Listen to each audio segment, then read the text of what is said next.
Olá, boa tarde a todos, bom dia, né? Porque a gente está aqui bem no horário do almoço. Sejam todos bem-vindos, agradecemos desde já a participação de todos. Hoje nós vamos começar um ciclo de webinars. Esse ciclo de webinars tem como tema os trabalhadores da saúde seguros, pacientes seguros. Esse ciclo de webinars está sendo realizado em parceria entre a Organização Nacional de Acreditação, a ONA, e a Sociedade Brasileira para a Qualidade do Cuidado e Segurança do Paciente, a SOBRASP. Queremos também agradecer ao patrocínio da Orbis em Engenharia Clínica e à Abimo.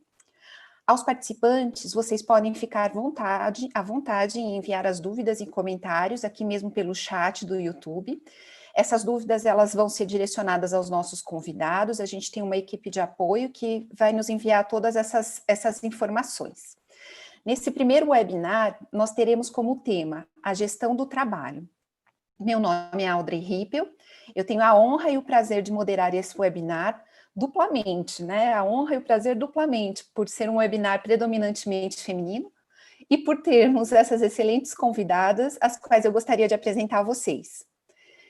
Nós temos aqui a doutora Almerinda Luede, que é doutora em Medicina e Saúde pela Universidade Federal da Bahia, mestre em Administração Administração e Enfermagem pela mesma universidade, professora do curso de Enfermagem do Centro Universitário Jorge Amado, foi vice-diretora e diretora de Gestão de Pessoas do Hospital Universitário Professor Edgar Santos, que também é vinculado à Universidade Federal da Bahia, é membro da Comissão Científica da SOBRASP, é coordenadora do Polo Bahia da Rede Brasileira de Enfermagem e Segurança do Paciente, a REBRAENSP, é coordenadora da pós-graduação em Gestão da Qualidade em Saúde e Segurança do Paciente da Unibahia. Seja bem-vinda, doutora.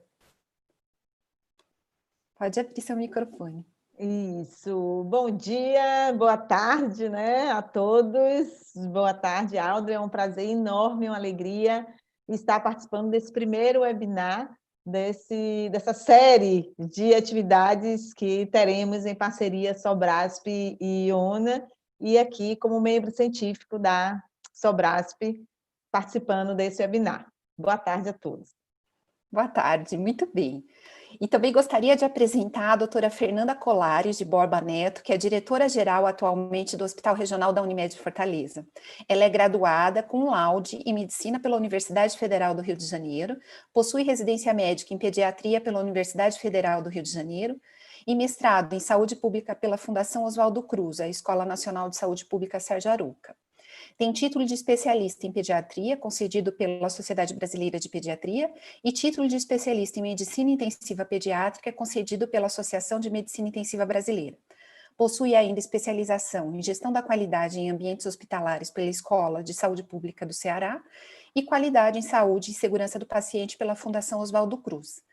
Atualmente é professora do curso de Medicina da Universidade de Fortaleza, e diretora-geral aí do Hospital Regional da Unimed de Fortaleza. E está cursando também o doutorado em saúde coletiva na Universidade de Fortaleza. Seja bem-vinda, doutora. Obrigada, é um prazer estar aqui, né, para a gente poder discutir, né, sobre esse tema tão interessante, né, saúde do trabalhador, segurança do trabalhador e o link com a segurança do paciente. Então, fiquei muito honrada em ter sido convidada para fazer parte desse momento tão rico, né, e numa mesa tão feminina, né? É a força da mulher brasileira, né? Atuando aqui, né, no meio de uma pandemia, vocês com certeza aí mais na linha de frente aí. Vamos lá, então, tentar começar aí a gente refletir a respeito desse tema. Eu acho que é importante a gente relembrar que reconhecendo que a segurança do paciente é uma prioridade da saúde mundial, a partir de 2019, a Organização Mundial da Saúde instituiu o dia 17 de setembro como Dia Mundial para a Segurança do Paciente. E, em sua primeira edição, escolheu o slogan Fale pela Segurança do Paciente, que nós trabalhamos no ano passado. A edição de 2020 tem como slogan Trabalhadores da Saúde Seguros, Pacientes Seguros. Sem dúvida nenhuma, esse tema vem muito a contento justamente por conta da pandemia, porque ela pôs em evidência as enormes dificuldades que os profissionais de saúde vivem em todo o mundo, incluindo infecções associadas aos cuidados de saúde, a violência, a estigmatização, que a gente viu muitas dessas situações acontecendo no mundo, né, sendo noticiadas no mundo, distúrbios psicológicos e emocionais, que provavelmente a gente ainda vai assistir, né, muitas coisas acontecendo nesse sentido pós-pandemia, doenças, e até colaboradores e profissionais de saúde indo a óbito. Diante de todas essas perspectivas, eu gostaria de fazer uma provocação a vocês, né? E começar pela doutora Almerinda. Falar sobre a segurança do trabalhador é falar sobre a segurança do paciente? Doutora Almerinda, por favor. Pois não. Sim, claro, Aldre, né? Como é que nós podemos falar sobre segurança do paciente sem falar daquelas pessoas que cuidam, que curam, que reabilitam, que nutrem, que transportam, que assistem aos pacientes, e vice-versa. Então, sim, falar sobre segurança do trabalhador é falar sobre vidas, é falar sobre pessoas, é falar sobre segurança dos serviços de saúde, nos serviços de saúde. Então, quando nós pensamos que os serviços, e aí nessa pandemia, como você bem falou, Aldre, né? Nessa pandemia nós vimos tantas coisas que nós podemos presenciar nesse momento.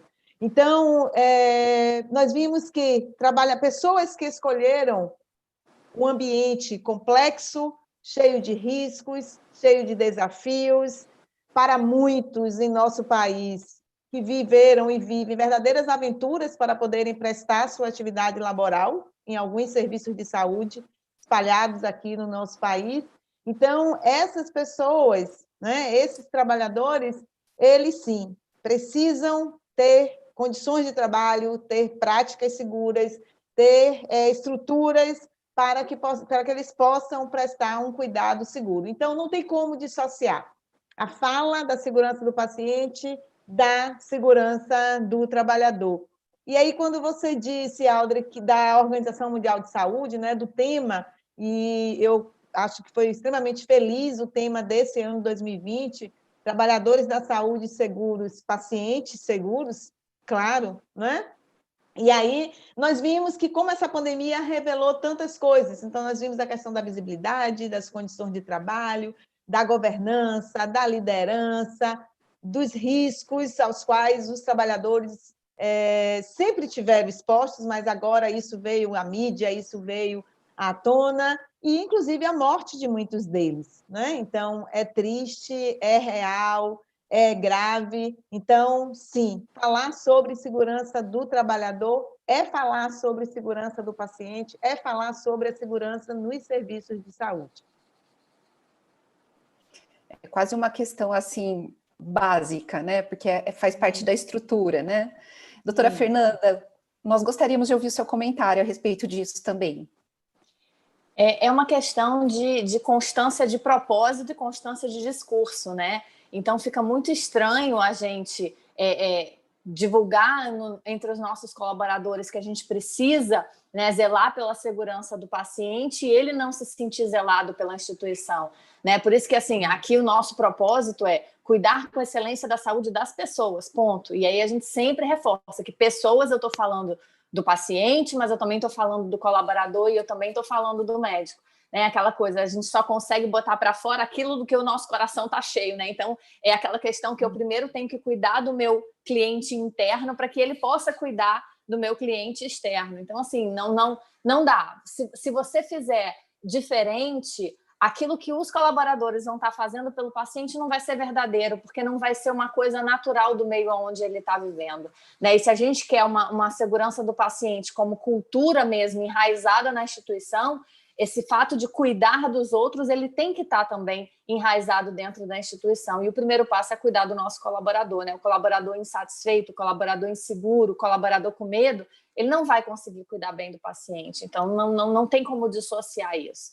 Né? E nesse momento de pandemia foi muito a manutenção desse nosso discurso, que na verdade é o que a gente realmente sente e acredita, foi muito importante aqui para a gente. Então, a gente estava o tempo inteiro muito junto do nosso colaborador, né? A gente mergulhou realmente no hospital para poder garantir ao nosso colaborador que ele se sentisse seguro, né? No meio de tanta incerteza, porque eu acho que logo no início, a grande coisa que o Covid gerou foi medo, né? Você não sabia se você ia voltar, você não sabia se você ia estar levando a doença para casa, você não sabia. Então, o medo foi muito, muito presente no início.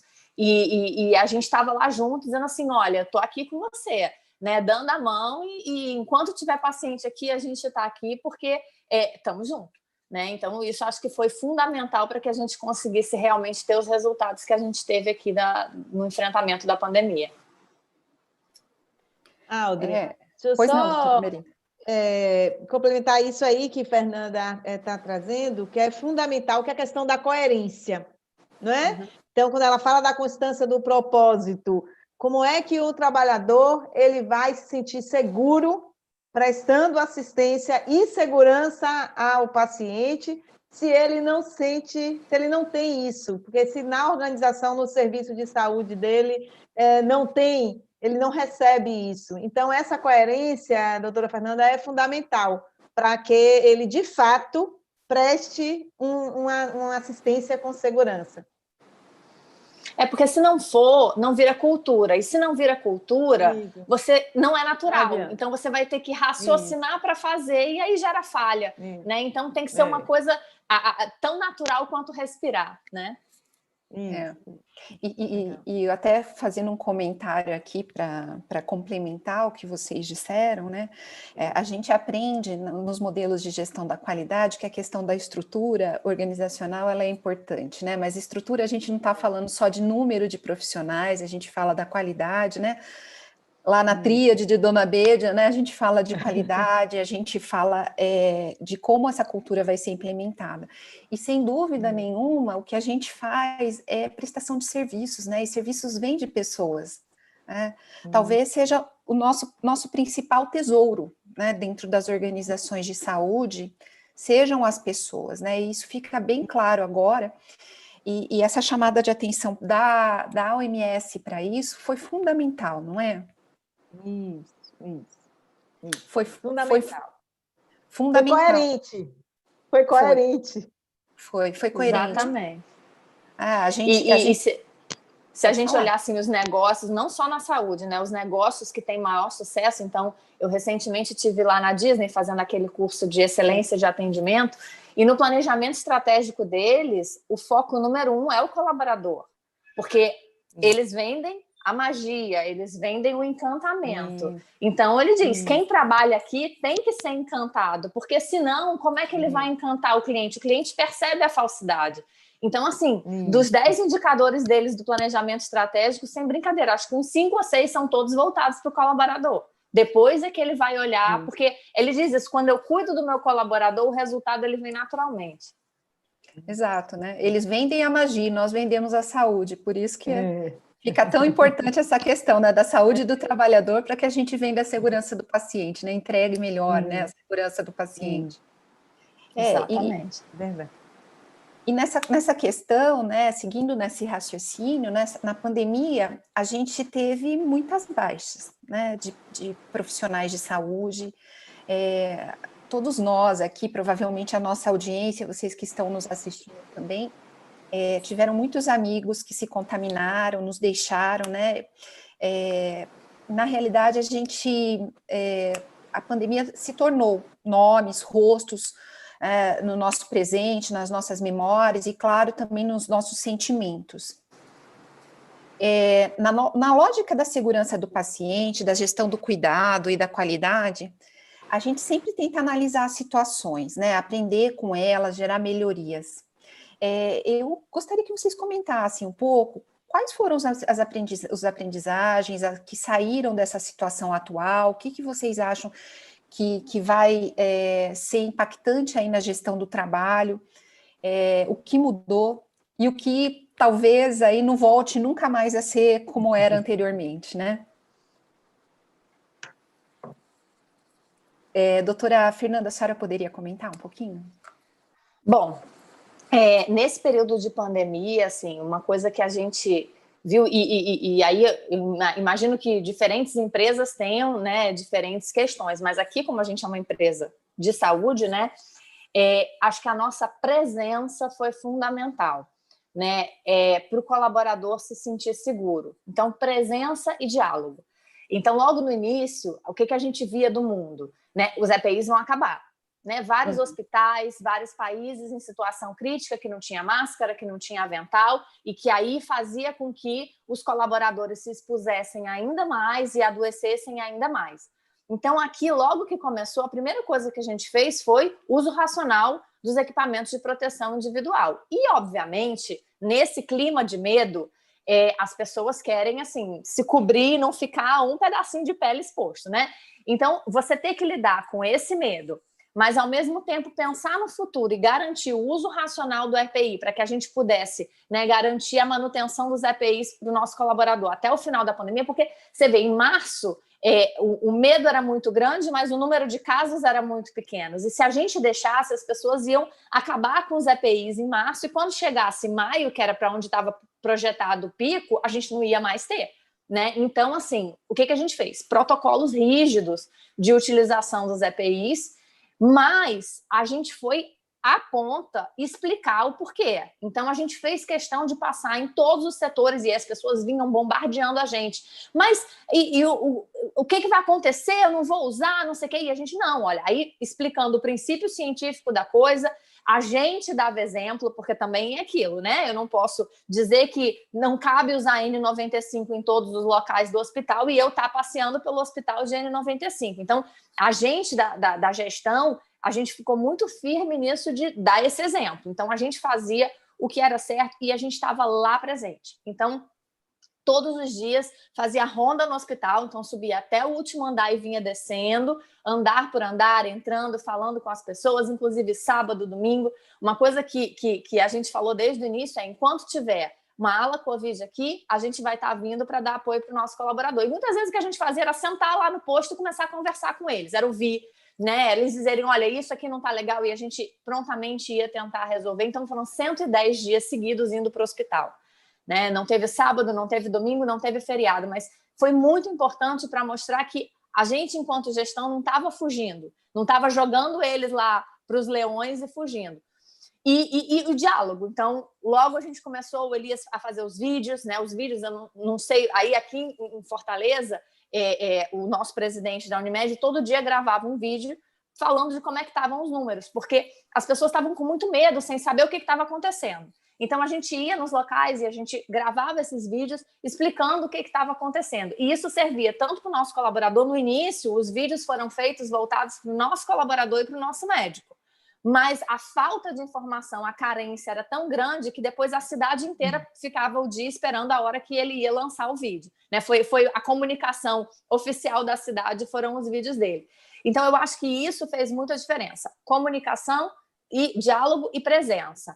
E, obviamente, a gente procurou fazer todas as ações que a gente podia para mostrar ao nosso colaborador que a gente estava olhando por ele. Então, a gente fez atendimento psicológico, né, via web, fizemos atendimento de massoterapia, e aí foi aquele dilema, pode ou não pode, vai estar pegando. Então, a gente sentou com a CCIH, identificou o local, fez um esquema com a limpeza para poder a gente montar, mas isso fez com que o colaborador se sentisse cuidado. E eu até experimentei algumas vezes, porque realmente, né, chegava no final do dia, a gente estava tenso de tanto problema. Você ir lá fazer aquela massagem, era meia horinha, mas você dizia assim, estão olhando por mim. Né? Então, a gente procurou fazer essas ações. E a gente não deixou de comemorar as datas, né? Porque no meio da pandemia a gente pegou Páscoa, a gente pegou o Dia das Mães, o Dia dos Pais já foi no final da pandemia, mas Páscoa e Dia das Mães a gente fez questão de comemorar, e a festa junina, porque aqui pra gente no Nordeste a festa junina é muito importante. Né? Então, a gente fez essas comemorações com todos os cuidados, parte web, parte presencial, inclusive lembrando do colaborador que estava em casa de home office, a gente mandava os mimos para a casa deles, mas assim, a gente precisou fazer essas ações para mostrar que, apesar do mundo estar o caos lá fora, você pode ter a segurança de que aqui a gente está olhando por ti, né? Então, foi basicamente isso que a gente quis demonstrar com as ações que a gente fez aqui durante a pandemia. Doutora Almerinda, gostaria de comentar? Tá. A doutora Fernanda traz alguns pontos extremamente importantes para a gestão do trabalho em saúde, né? Vale lembrar que a expressão gestão em trabalho e saúde surgiu em 1991, após a 12ª Conferência Nacional de Saúde, em substituição à expressão recursos humanos.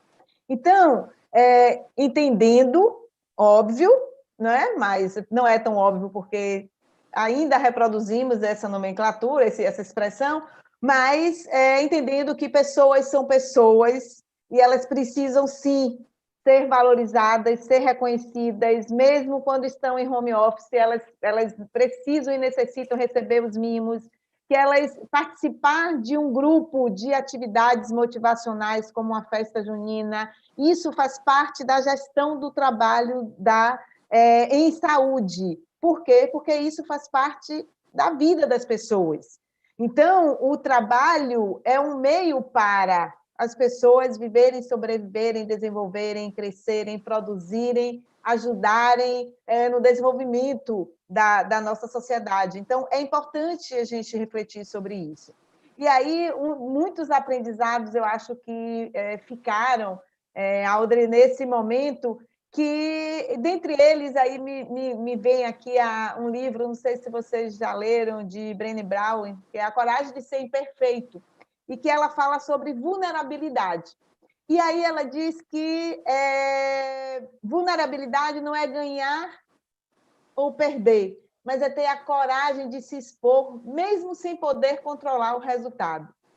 Logo nós, trabalhadores da área da saúde, que nos expomos sempre muito, agora nessa pandemia foi um grande aprendizado. Quão vulneráveis nós somos, porque até então, e aí pegando o gancho em falar de segurança do paciente, nós falávamos muito que o sistema de saúde é vulnerável. Nós falávamos muito que o paciente, ao adentrar um serviço de saúde, ele estava vulnerável aos riscos. Mas a pandemia veio também mostrar para a gente que nós somos vulneráveis. E aí os ditos heróis, eles adoecem e eles morrem, cuidando de pessoas. Então, a importância de reconhecer a vulnerabilidade do indivíduo, da pessoa, nós, trabalhadores e trabalhadoras, do paciente, do serviço de saúde, do sistema de saúde como um todo. Então, é fundamental ter experiências e ações como essa de ouvir as pessoas. Eu acho que, falando de aprendizado, nós tivemos, sim, Audrey, da noite para o dia, reconhecer que o erro acontece, uma falha acontece, morte acontece, milhões de mortes acontecem, uma pandemia acontece. E aí, as organizações de saúde, os serviços de saúde que estavam melhores preparados para lidar com essas questões, que faziam o dever de casa lá do jardim de infância da área da saúde, higienizar as mãos, paramentação, desparamentação, tão falado pelos profissionais que atuam em gestão de risco, gestão da qualidade, segurança do paciente, né? E que por muitos de nós trabalhadores de saúde, isso é coisa das meninas da qualidade, né? É assim que a gente ouve. Então, o que nós vimos é que nós não sabíamos higienizar as mãos, nem paramentar, nem nos paramentarmos, ou seja, a gente teve que voltar lá para o jardim de infância e aprender, reaprender, desaprender. Então, eu vejo que foram muitas aprendizagens mesmo, muitos aprendizados mesmo nesse período da pandemia. E um fundamental, não menos importante, que foi a questão do aprender a conviver, a viver com. Então, nós tivemos que aprender a viver com os nossos, dentro das nossas casas. Nós tivemos que aprender a conviver com os colegas, os gerentes, os diretores, os clientes, os fornecedores, enfim, os pacientes das nossas casas com as casas dos outros. Então, tivemos que aprender a ser tolerante e ser flexível, porque o barulho do cachorro latindo, da panela batendo, né, da criança chorando, sim, nós tivemos que aprender a ser tolerante. Por quê? Porque o trabalhador de saúde, não diferente de outro trabalhador, ele tem criança em casa que chora, ele tem cachorro em casa que late e a panela continua batendo.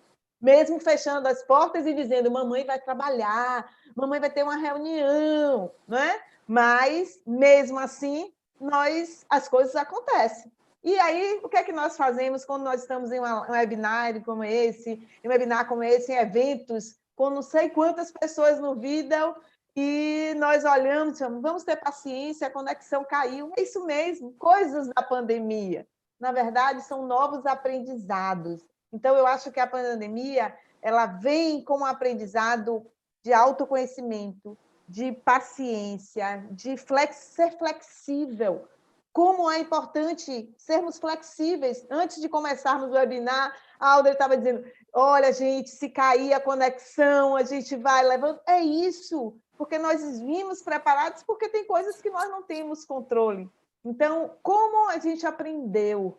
Sim, Audrey, muito mais do que questões técnicas. Aprender a higienizar as mãos é fácil. Tem lá a imagem, tem o POP, é só seguir. Agora, aprender a ser flexível, a ouvir, a prestar atenção no outro. E aqui, mesmo que eu não queira, eu estou olhando vocês. Que é isso que nós temos que fazer lá na gestão do trabalho e saúde.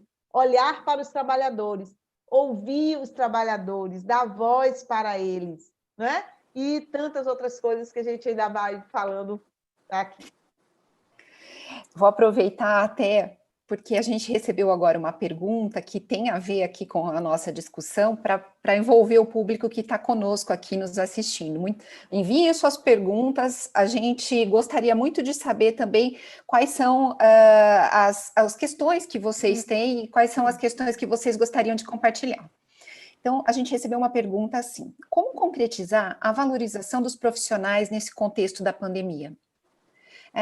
Como de uma maneira concreta realizar isso? Acho que a doutora Fernanda falou de vários exemplos, mas a senhora gostaria de comentar? Fernanda, por favor. Eu acho que é isso, assim, a gente tem que estar ali junto do profissional, né? Muita gente acha que valorizar é valorizar financeiramente, mas não é, até porque a gente sabe que você recebe um aumento e no mês seguinte aquilo ali já entrou para o orçamento e você nem sente mais. Então, são justamente essas pequenas coisas, óbvio, a valorização ela tem que ser real, né? Você tem que, de fato, acreditar que o colaborador ele é um ser importante, né? Então, obviamente, ela tem que ser natural, porque senão também as pessoas percebem. Mas são essas pequenas coisas, é muito a presença. E principalmente nesse momento do Covid, eu acho que o principal sintoma do Covid foi muito essa questão do isolamento, né?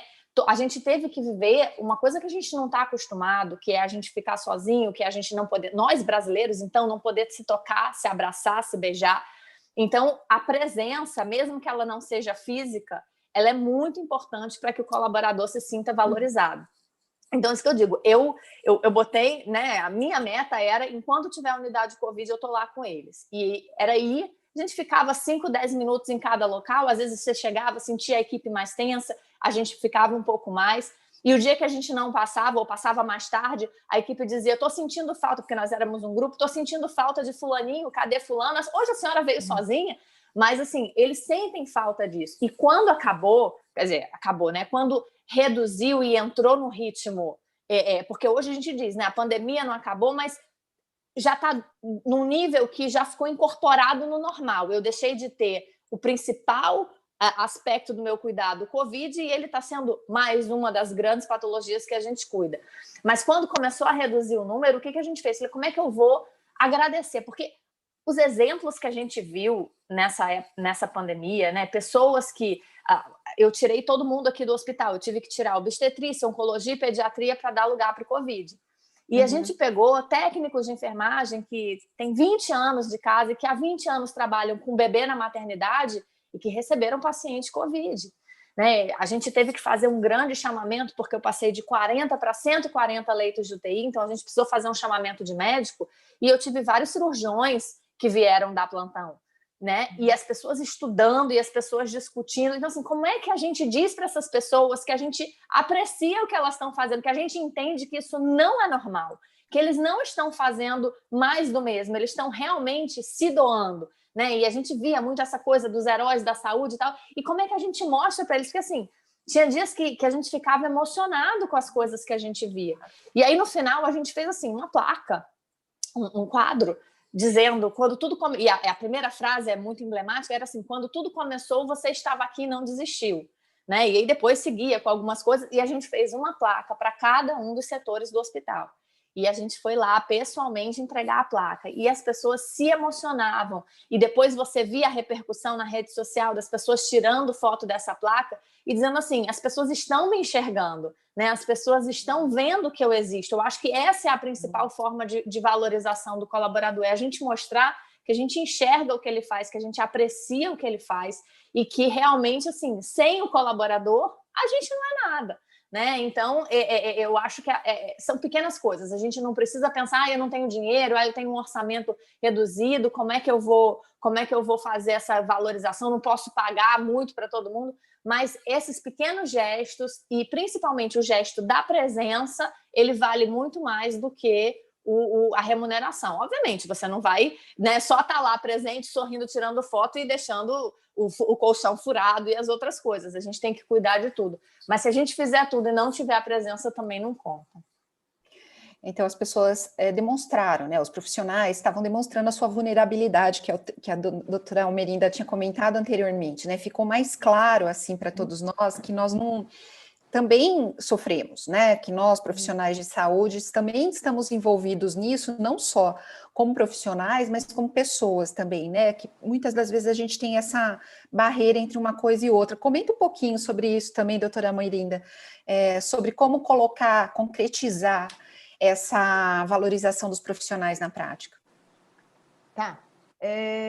Uma coisa importante que nós vimos nessa pandemia é a questão do home office, né? Então, ficou claro para as pessoas, foi uma forma de dar continuidade à cadeia produtiva, enfim. Só que, aí pegando o gancho do que você traz, Aldo, da valorização, não sei se vocês viram números da Unesco mostrando que 800 e tantos milhões de estudantes não têm acesso a computador. E 700 e tantos, 5 milhões não têm acesso à internet em casa. Se reproduzirmos isso para os trabalhadores, também esse número vai aumentar. Então, a gente parte do princípio de que home office, todas as pessoas têm computador e têm acesso à internet. Então, nós já vimos, já passamos disso. Eu vi como professora, né, de graduação, sim, muitos estudantes que não tinham acesso, que não tinham computador. Não tem. E, naquele momento, nós tivemos que adaptar, que flexibilizar. Por outro lado, quando a gente olha na área da pós-graduação, que eu dou aula, trabalhadores que chegavam exaustos, cansados, porque eles passavam o dia expostos e com medo e com risco, né? E chegavam em casa e ainda tinha família e tinha preocupação. E esse indivíduo, ele precisava ser olhado.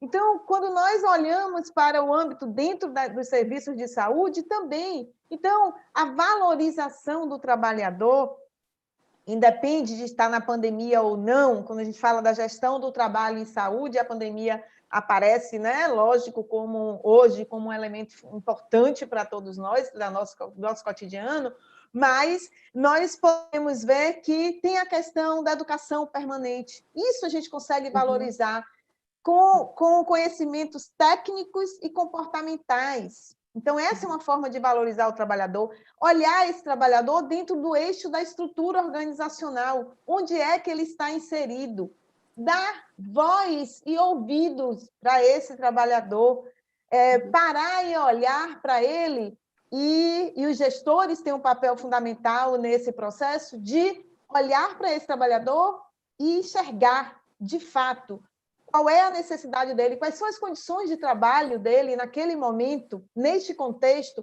apesar de medo, apesar de estar com medo, de estar no risco, de estar exposto, de estar vulnerável, como é que esse trabalhador está, apesar disso tudo, ele está ali, prestando a sua atividade laboral. Então, é ter esse olhar, a gente fala muito de olhar holístico, de olhar humanizado, não é? O discurso é muito bonito, mas a gente precisa na prática. A gente precisa na prática para que reverbere lá no trabalhador e ele consiga, sim, reconhecer que o gestor ele está ali vindo me visitar porque ele quer reconhecer, ele está mostrando que ele está ao meu lado, ele está comigo neste processo de medo, de angústia, de risco. Então, a relação de trabalho, eu acho que uma das formas de valorizarmos os trabalhadores é olharmos para a nossa relação de trabalho, é como eu estou liderando a minha equipe, como eu estou me comunicando com ela.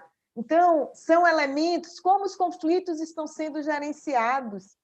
Essa é uma forma de valorizar. Então, não é só aspectos técnicos apenas, ou de estrutura, ou financeiro, mas tem aspectos que são extremamente importantes na gestão de um serviço de saúde e que alcança, sim, o trabalhador. Aí ele se sente valorizado, reconhecido, engajado, motivado para vir em época de pandemia e não desistir, doutora Fernanda, e continuar e persistir lá. Né? Então, isso é importante. Sem dúvida nenhuma, todos nós temos uma carga, né? Uma carga emocional, uma carga de trabalho. A maior parte de nós aí, trabalhadores de saúde, sem dúvida nenhuma, tem mais de um trabalho, né? A gente se sobrecarrega, trabalha 101 dias, como a doutora Fernanda trabalhou aí durante a pandemia, sem descanso. E uma das questões que a gente sempre discutiu, que são questões importantes e que ficam evidentes aí na gestão do trabalho, sempre foram questões importantes, é a questão do dimensionamento de pessoal. E sem dúvida nenhuma, neste momento, a gente identificou, né, o quanto é importante, além da gente ter pessoas capacitadas, olhar para elas, ouvi-las, a gente ter número suficiente de pessoas tecnicamente capacitadas, mas também...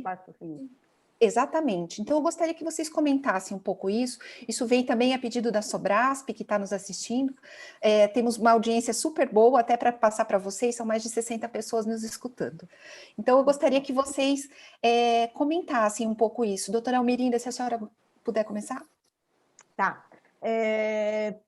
Sempre quando falávamos e falamos sobre segurança do paciente, sobre segurança no serviço de saúde, sempre vem à tona a questão do dimensionamento de pessoal. Então, quão importante é termos um quadro dimensionado adequadamente para que possamos prestar um serviço de qualidade e segurança.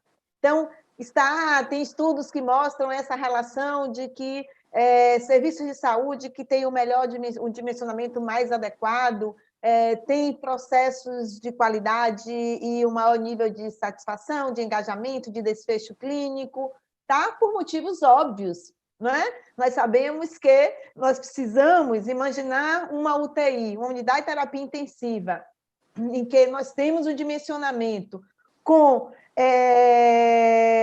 pré-requisitos que são instituídos, preconizados, cada um pelo seu conselho, o COFEM tem, o CRM tem, enfim, o CREFITO, e nós sabemos que nos serviços de saúde, nem sempre essa é a realidade. Quando eu dou aula de dimensionamento de pessoal de enfermagem na faculdade, os alunos falam, professora, esse é o número ideal, mas não é isso que tem na prática. Não é? Então, infelizmente, a teoria nem sempre está coadunando com a prática, mas nós precisamos saber que o dimensionamento de pessoal sim, um aspecto fundamental para, se não for adequado, promover erros, promover falhas, promover adoecimento do trabalhador, sim, sobrecarga, aí vem as dobras, aí vem as insatisfações, aí vem o absenteísmo, aí vem o turnover, aí vem, ou seja,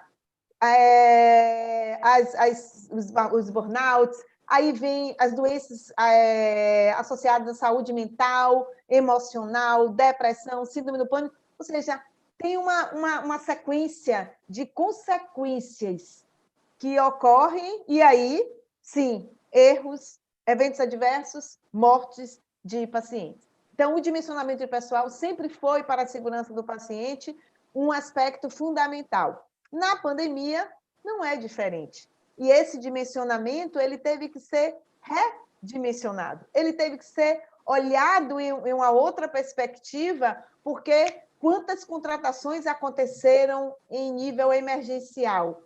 Por quê? Porque os serviços de saúde não estavam dando conta do número de pacientes acometidos com a Covid.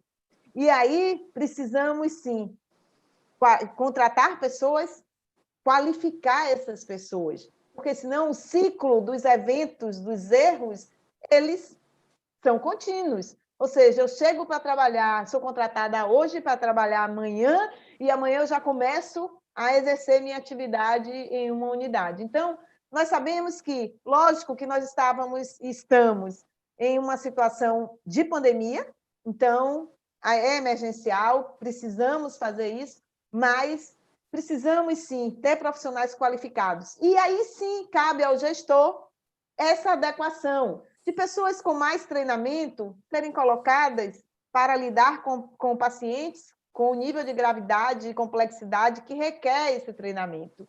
E ir fazendo esse ajuste dentro da instituição, dentro do serviço de saúde, para se gerar, porque eu atendi pessoas profissionais de enfermagem extremamente angustiados porque não estavam precisavam trabalhar. Surgiu a oportunidade com a pandemia, mas não estavam qualificados para isso. E isso também gera insatisfação e gera ansiedade. Então, o gestor precisa ter essa sensibilidade, essa perspicácia para poder ajustar e promover tanto a segurança do paciente quanto a segurança do trabalhador.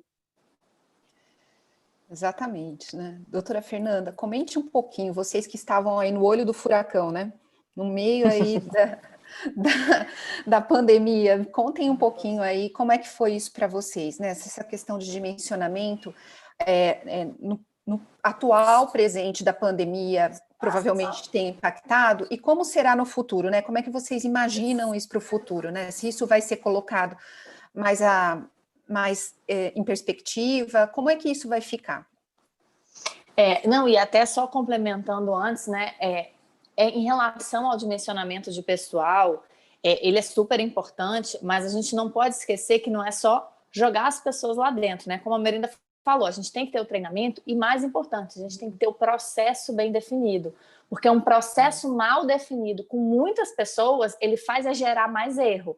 Né? Então, nem sempre assim, só porque o meu dimensionamento é super maior do que o que é recomendado, o meu paciente está mais seguro. Não necessariamente. Né? A gente tem que fazer esse equilíbrio entre um dimensionamento adequado, um treinamento adequado, e não só um treinamento, mas uma capacidade de identificação das fragilidades de cada profissional, porque as pessoas não necessariamente vão estar todas no mesmo nível. Então, essa presença muito próxima do gestor identifica as fragilidades individuais, e aí você consegue fazer aquele treinamento que aquele colaborador precisa mais do que os outros, e a questão do processo bem definido. Né? Então, uma coisa que a gente vivenciou na pandemia, né, tanto da gente ter que botar pessoas para trabalhar que não necessariamente tinham grande experiência e tinham grande treinamento. Então, o nosso grupo de educação continuada pegou os multiplicadores e caiu em campo, justamente por isso que essas visitas nas unidades também eram tão importantes, porque a gente chegava lá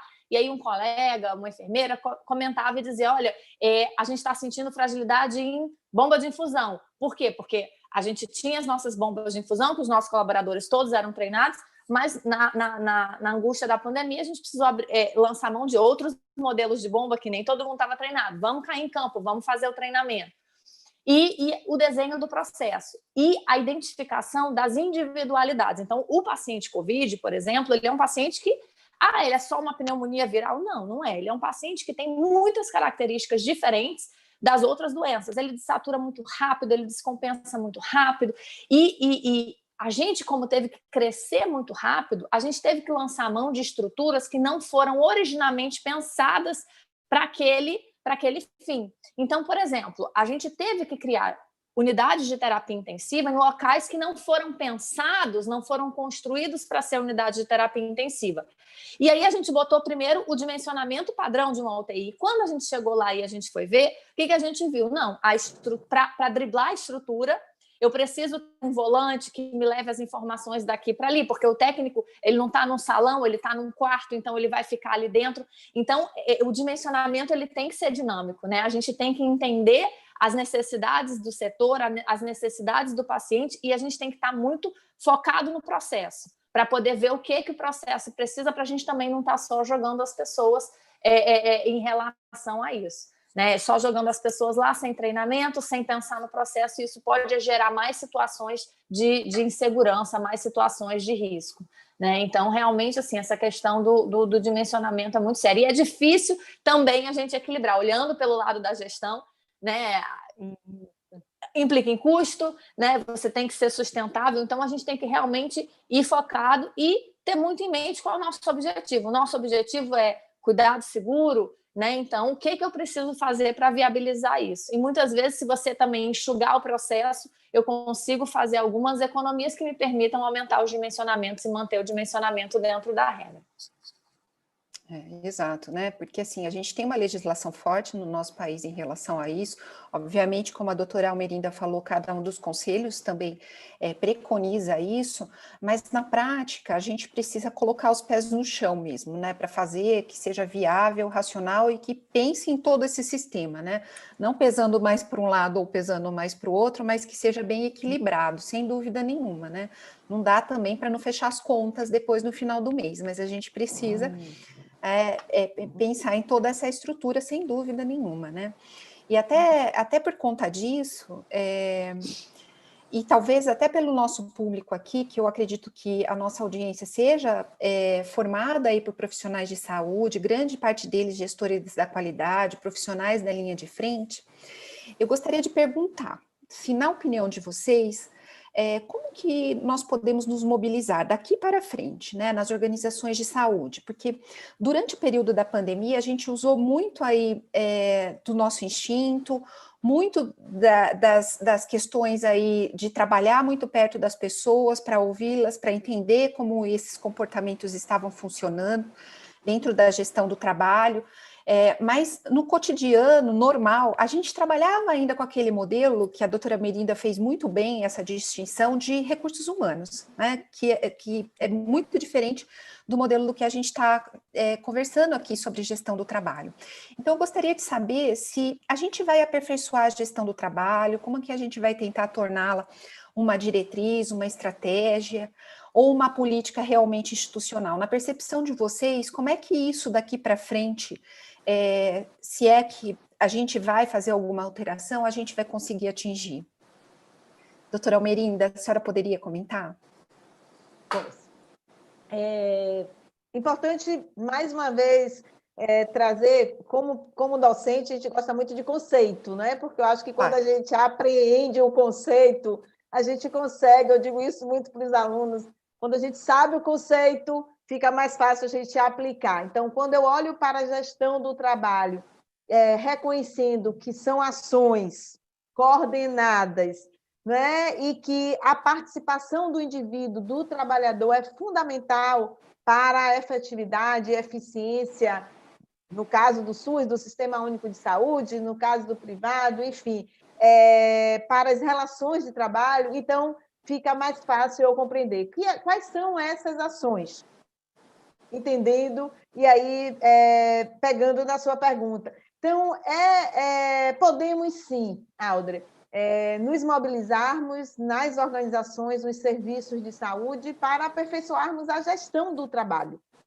para aperfeiçoarmos as relações de trabalho, reconhecermos que o trabalho ele só existe, a segurança do paciente só existe porque tem trabalhadores que estão ali ofertando, oferecendo, produzindo o seu conhecimento, as suas habilidades e as suas atitudes para que o paciente saia curado, reabilitado, nutrido, cuidado, né? Então, trazer esse trabalhador para o eixo da estrutura organizacional, e aí eu lembro, quando eu fui diretora de gestão de pessoas do Hospital Universitário, então nós estruturamos, na estrutura organizacional não tinha, e na ocasião, isso tem mais de 10 anos, não tinha um setor de gestão de pessoas, tinha um setor de recursos humanos, e mudando, entendendo essa lógica lá, criamos a gestão de pessoas em nível de diretoria, porque reconhecemos que as pessoas elas precisam ter um espaço que olhe para elas do ponto de vista da sua saúde, não é? Que olhe para elas desde o processo da admissão, na hora do desligamento, na hora do seu adoecimento, na hora dos seus conflitos.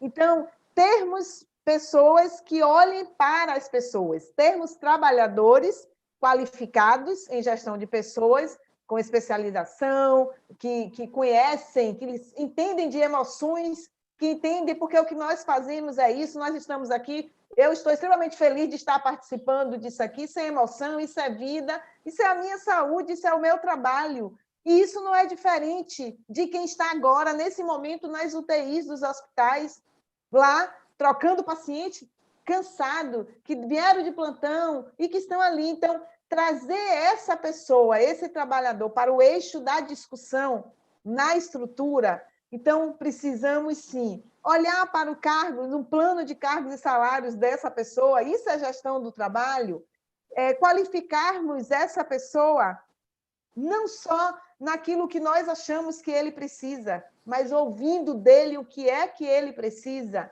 avaliar o clima organizacional da nossa instituição, avaliar, a gente fala da cultura, e aí a cultura entra como consequência, um upgrade, né? Ou seja, a gente entende a cultura, mas vamos olhar aqui também como é que está na fábrica, chama-se chão de fábrica, o chão de hospital, os corredores dos hospitais, as UTIs, as enfermarias, as unidades de internação, o noturno, os finais de semana, que é onde as coisas acontecem. Então, ter esse olhar diferenciado, isso é gestão de trabalho, é aplicarmos a política de humanização, que nós aplicamos, mas a gente não pode entender que é só para o paciente e familiar, mas é para o trabalhador também. Então, é essa pessoa, é esse indivíduo, esse trabalhador de saúde, sentir-se parte de, não apenas no discurso, mas na prática. Então, nós precisamos olhar para ele e enxergá-lo. Nós precisamos a tal escuta ativa qualificada, a gente fala isso tão bonito para os nossos, para eles mesmos, que eles precisam fazer isso com os pacientes, mas os gestores precisam reproduzir isso para... Tem uma frase que eu gosto muito, de Paulo Coelho, que diz: é fundamental diminuir a distância entre o que você diz e o que você faz, para que, num dado momento, a tua fala seja a tua prática. Então, se os gestores reproduzirem na sua prática o que eles dizem para que os trabalhadores façam com os pacientes, eu acho que já vai ser um caminho, Aldre, para a gente motivar e valorizar os trabalhadores. Muito bem, né? É essencial a gente sair do quadradinho, né? Porque assim, na nossa legislação, a gente já tem muitas coisas aí que a gente tem por obrigação trabalhar a saúde do trabalhador, né? E muitas vezes a gente fica só nesse limbo aí, né? Da obrigação do que está lá na CLT, que todos nós temos que cumprir, ou em qualquer outra legislação. Doutora Fernanda, por favor, comente isso, né? Como é que a gente pode aí, daqui para frente, né, entender com essas lições que a gente aprendeu, o que a gente pode mudar nas diretrizes estratégicas, nas políticas institucionais, dentro dos serviços de saúde? Por favor.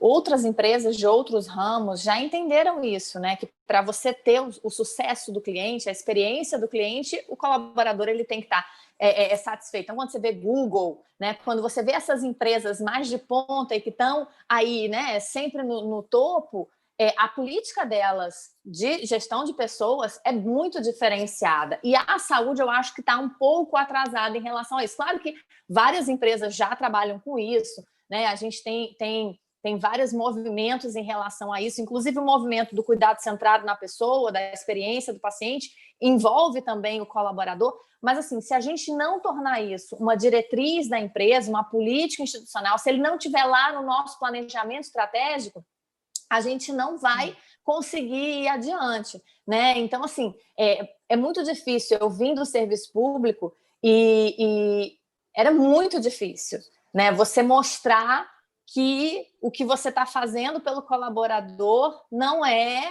em vão, né? Não, o recurso está muito limitado, a gente não tem recurso suficiente e foca tudo no paciente. Só que aí não entende isso, que quando você dá, eu foco tudo assim, eu posso dar todo o medicamento que o paciente precisa, eu posso dar todos os exames que ele precisa, mas o algo mais, a experiência em saúde, eu não vou conseguir dar para o paciente. E aí eu posso até prejudicar o paciente, porque isso, o colaborador insatisfeito, ele vai ter burnout, ele vai ter maior índice de absenteísmo, ele vai ter um alto turnover e isso vai botar a perder todos os treinamentos e capacitações que você fez e você vai ter que estar sempre começando do zero. Então, assim, enquanto as pessoas que estão na alta gestão não entenderem que cuidar do colaborador, você vai ter retorno, né? Você vai conseguir fazer com que o local onde você trabalhe seja um local onde as pessoas se sintam bem, onde as pessoas queiram estar e que nós somos seres, né, com sentimentos, como a Miranda falou, quando você bota o coração, quando você está feliz naquele lugar, tudo vai fluir melhor, né? Então, assim, precisa ser uma política institucional. Eu acho que as empresas que se deram melhor, os hospitais, os serviços de saúde que se deram melhor na pandemia, foram aqueles que já tinham isso arraigado, porque você precisar motivar as pessoas para saírem da sua zona de conforto, para enfrentar os seus medos e fazerem a diferença, elas tinham que estar muito confiantes no local onde elas trabalhavam, né? Então, essas já estão um passo na frente. E a gente espera que as que não tiveram, as que tiveram resistência, né, as que tiveram dificuldade, que realmente entendam que eu não consigo encantar o meu cliente externo se eu não encantar o meu cliente interno, e que o meu colaborador ele tem que ser prioridade na empresa. Né? Não no sentido de você ficar paparicando. Não, políticas sérias, políticas onde você realmente meça resultado, onde você avalie as ações que você está fazendo, porque se você não focar no colaborador, não adianta, você não vai conseguir ter resultado. Exatamente, e se nós formos pensar até, né, a gestão do trabalho, ela é consequência, ela é a causa, na realidade, lá atrás, de um bom resultado para o paciente, né? A gente trabalha lá atrás com a gestão do cuidado para ter como com a gestão do trabalhador para ter como consequência uma melhor gestão do cuidado, como vocês estão falando. Excelente, né? A gente precisa tornar isso uma perspectiva clara para que todo gestor possa e toda a liderança possa enxergar dessa maneira, que são quem cuida, são as pessoas que cuidam de quem cuida, né? Isso é fundamental. Olha, eu acho que essa discussão a gente ficaria aqui, tem muitas perguntas que acho que a gente não vai conseguir colocá-las todas aqui para vocês. E eu tenho um papel aqui que é um papel muito difícil, que é de estar também gerenciando um pouco do nosso tempo, né? Então, não é um papel fácil. E aí, para a gente fazer a última rodada, a nossa última rodada para poder concluir e levar para as instituições essa discussão e que eles consigam aí dar andamento nessa discussão para tornar isso políticas institucionais, para serem ações focadas, como vocês falaram, ações que a gente consiga monitorar os resultados. Eu queria que vocês falassem aí quais são as principais mensagens ou a principal mensagem que gostariam de passar sobre esse tema para quem está nos assistindo. Doutora Almerinda, por favor. Tá. Como coach que eu sou, eu quero usar dois termos, inclusive outro dia na reunião da Sobrasp, da Comissão Científica, a gente discutiu sobre isso, que é dor e mindset.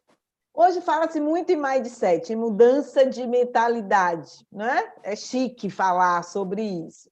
E aí, trazer isso, e pegando o gancho que a doutora Fernanda trouxe, de que na área da saúde a gente termina pegando os conceitos, né, da administração, enfim, e nos apropriando delas mais tardiamente, mas sempre é tempo para, né? Eu quero dizer isso, ou seja, nós precisamos mudar a nossa mentalidade da área da saúde e reconhecer que os trabalhadores, eles não podem ser vistos como um recurso. Trabalhadores da saúde são pessoas e, como tais, precisam ser reconhecidos e valorizados e engajados e motivados e qualificados e envolvidos nos processos de trabalho em saúde. desde o seu planejamento estratégico, passando do tático até o operacional. Nos planos de crise, enfrentamento de crise, plano de contingência, trabalhadores da saúde, eles precisam ser ouvidos. Eles estão envolvidos no processo, então, mais do que ninguém, são eles que podem dar sugestões, analisarem e darem ideias sobre como resolver o que tem que ser feito. Então, isso é importante da gente mudar a nossa mentalidade e olhar o trabalhador de saúde com outros olhos, novos olhares, sair da caixa, Audrey, e ter novos olhares para essas pessoas, valorizá-las.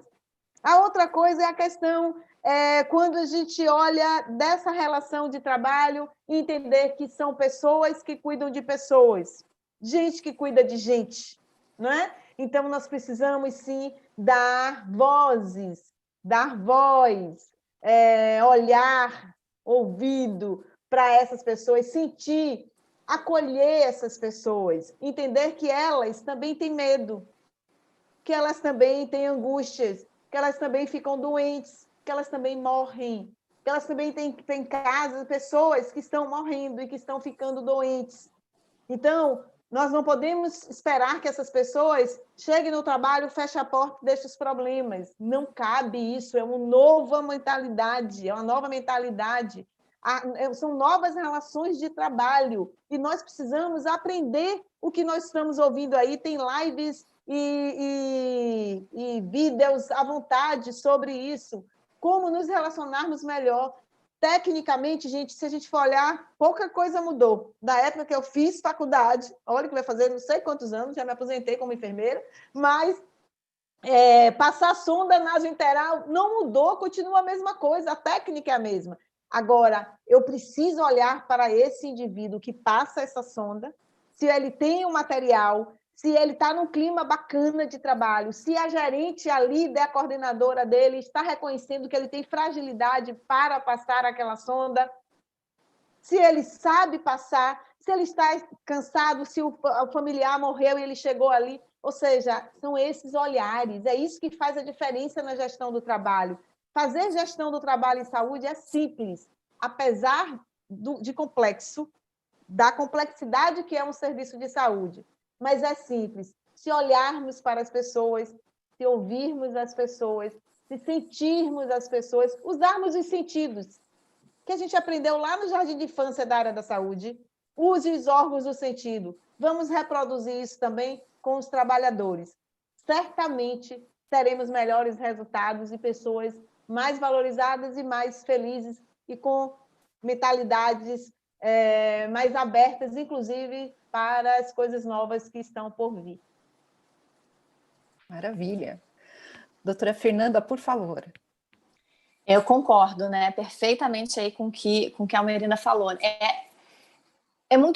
Me preocupa muito ouvir esse discurso das pessoas dizendo que muitas vezes para você instituir um protocolo ou fazer alguma ação de segurança num hospital, o problema são as pessoas, né? É um discurso muito comum você dizer assim, seria ótimo se não tivessem as pessoas. Mas essa visão ela tem que mudar, né? Na saúde, acho que mais do que em qualquer outra área, a pessoa que resolve, né, trabalhar na área de saúde, ela tem que ser imbuída de um sentimento de cuidar do outro, né? Você não resolve atuar na área da saúde se você não gostar de gente, se você não tiver dentro de si esse dom de cuidar. Muitas vezes o que acontece é que ele vai ficando adormecido, ele vai sendo tão massacrado que a pessoa entra no piloto automático e ela deixa de fazer as coisas com esse coração, com esse sentimento. Mas ninguém, em sã consciência, é um trabalhador da saúde e acorda e diz assim, hoje eu vou para o trabalho fazer o mal para alguém. Ninguém faz isso. Então, se ela não segue o processo, se ela não segue o protocolo, se a coisa não flui, o problema não está dentro dela. Muito provavelmente o problema está no entorno. Então, o que a gente precisa, como a Marina falou, é enxergar essas pessoas, é entender que eles são a alma da instituição, porque a instituição não são paredes, a instituição ela é tão boa quanto as pessoas que estão lá dentro dela. E aí a gente tem que trabalhar muito isso, né? O propósito, né? Qual é o motivo da gente estar aqui, por que a gente levanta da cama todo dia para estar aqui e enxergar os anseios e as necessidades dessa pessoa, porque a gente passa muito mais tempo no trabalho do que a gente passa dentro de casa. Então, o meu trabalho ele tem que ser um lugar onde eu me sinto bem, onde eu tenha prazer, onde eu tenha bons relacionamentos, porque isso faz com que a gente queira botar para fora aquilo que a gente está sentindo. Então, é fundamental realmente esse olhar diferenciado para o trabalhador em saúde, né? Esse olhar de tentar escutar e deixar com que eles também possam ser protagonistas, porque ninguém conhece mais o meu dia a dia do que quem está ali vivendo, do que quem está ali trabalhando naquele setor. Então, a gente tem que parar de fazer as coisas de cima para baixo, envolver mais as pessoas, e aí não só o trabalhador, mas envolver o paciente também, porque a gente vem numa situação de soberania, né, de superioridade, onde a gente acha que a gente sabe tudo para todo mundo. Então, é fazer essa gestão mais participativa, enxergar o trabalhador como nosso aliado, como peça fundamental para que a gente possa desenvolver qualquer ação na área de saúde. Se a gente não for na base do convencimento, a gente não consegue, porque não vira cultura. A cultura ela tem que ser tão natural quanto respirar. Então, se a gente não consegue fazer com que as pessoas se envolvam nisso, a gente vai ter que estar sempre ali fiscalizando, né, como órgão de polícia. E aí isso não vai funcionar, porque a hora que você piscar o olho, que você olhar para o lado, as coisas vão acontecer. Então, a gente precisa realmente transformar os nossos ambientes de trabalho em ambientes onde as pessoas se sintam felizes, onde as pessoas se sintam bem e onde as pessoas se conectem os seus valores pessoais com os valores que você está trabalhando, com o propósito ali da empresa, com o propósito do cuidar, para que as coisas fluam naturalmente. Então, saúde, muito mais do que técnica, é cuidar das pessoas.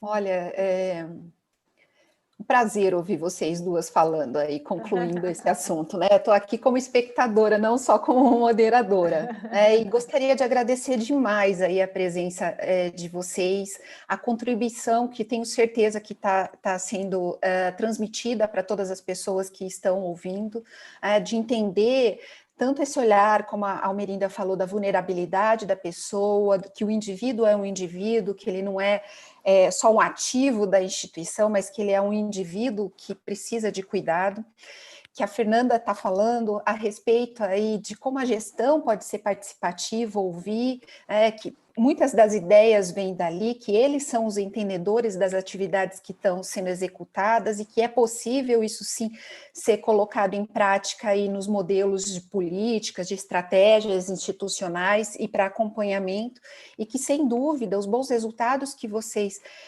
tiveram aí, Fernanda, foram sim vinculados aí a esse modelo aí de liderança que você vem desenvolvendo, e sem dúvida nenhuma a transmissão desse conhecimento que a doutora Almerinda vem passando aí para todos os novos profissionais, vai também estar transmitindo aí mudanças futuras que a gente está ansioso para ter, né, para melhorar, né, para desenvolver dentro da gestão em saúde. E para finalizar, que infelizmente a gente vai ter que finalizar por conta do nosso tempo, eu gostaria de falar para todos que estão nos ouvindo e que mandaram perguntas e que nós não conseguimos responder, que nós iremos responder, para que vocês fiquem tranquilos. Posteriormente, a gente vai encaminhar para as nossas duas palestrantes e responder para vocês. E, para finalizar, nós gostaríamos de agradecer mais uma vez a oportunidade aí da Organização Nacional de Saúde, Nacional de Acreditação, a ONA, a Sociedade Brasileira de Qualidade do Cuidado em Saúde, por fazer essa série de webinars, e até lembrar vocês que nós vamos ter uma série de 6 webinars, esse é o primeiro webinar que a Sobrasp e a ONA estão desenvolvendo. Vou falar rapidamente os próximos, para que vocês aí procurem também quando eles vão acontecer. O próximo vai ser sobre saúde mental dos trabalhadores em saúde, um tema fundamental. Vamos ter um sobre saúde física dos trabalhadores em saúde, sobre educação dos profissionais em saúde, sobre o papel do líder na segurança do trabalhador, e cuidando de quem cuida, vai ser o último webinário que segue aí durante todo esse mês. Mais uma vez, nós gostaríamos de agradecer também os patrocinadores, a Orbis Engenharia Clínica e a Abimo. E principalmente agradecer todos vocês que estiveram aqui conosco, que estarão conosco assistindo posteriormente. Espero de coração que a gente tenha contribuído, tenho certeza disso, para o desenvolvimento de cada um de vocês e para que vocês levem essa temática também aí para as instituições de vocês. Muito obrigado, boa tarde, doutora Almerinda, muito obrigada.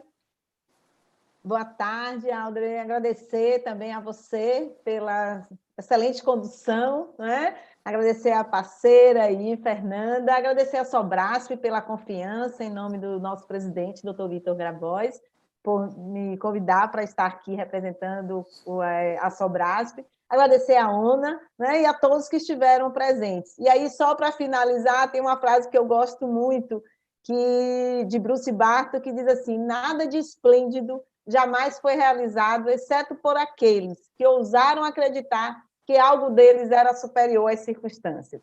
Então, você que está assistindo, você pode fazer a diferença na vida dos trabalhadores em saúde, consequentemente, na gestão do trabalho em saúde. Boa tarde e obrigada, gente. Um abraço de coração. Doutora Fernanda, boa tarde, muito obrigada. Boa tarde, gente, um prazer enorme estar aqui, né, falando, né, eu sou apaixonada pelo que eu faço, então toda oportunidade da gente falar é um prazer, acho que maior para mim do que para quem está ouvindo, porque eu me encanto de estar participando, né, desses eventos. Então, muito obrigado, Audrey, muito obrigado, Almerinda, foi um prazer estar com vocês, obrigada a todos que organizaram, a ONA, a Sobrasp, e também, para finalizar, assim, a frase que a gente passou o ano inteiro, né, trabalhando no nosso conselho gestor, que a gente usa, né, para motivar as pessoas, é que a gente não se sente cansado pelo que a gente faz, a gente se sente cansado porque a gente esquece o porquê de estar fazendo. Então, vamos reavivar em todas as pessoas os porquês, porque isso faz toda a diferença. Obrigada, gente, um abraço bem grande.